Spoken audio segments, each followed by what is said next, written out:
Живот смисъл свой намира, шом грешният ми взор съзре. Земята свята, шо сияе, със слава дето вечно гре.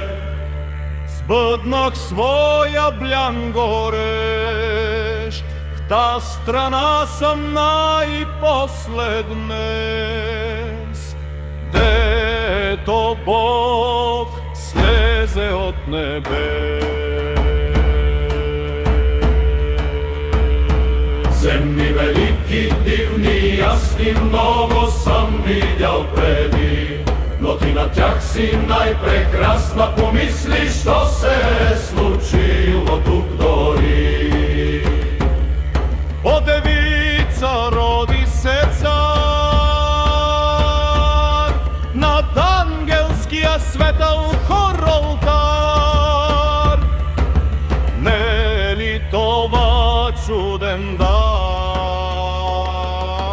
Тук бе кръстен той с вода, за да станем чисти от греха. Тук продаден бе след това, за да ни изкупи от злина.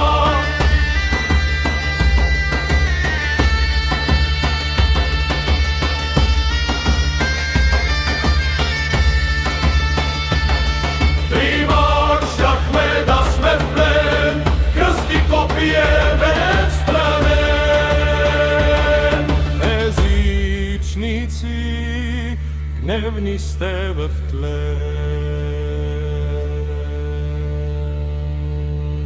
Вада слезе Божият син от гроба, дето бе лежал.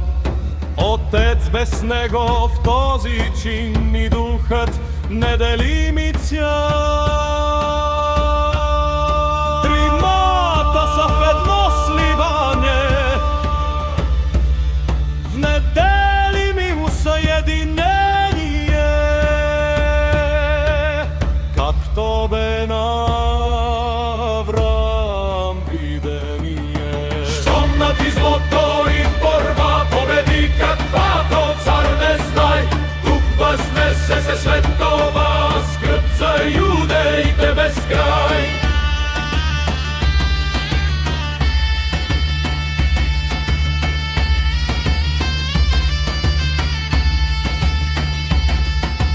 Лонгин проби го с мощ и жар, жив бе видян небесен дар. Прободен преди от вражески удар. Тук сте бъде съд велики ден, ден за зов и правда свят.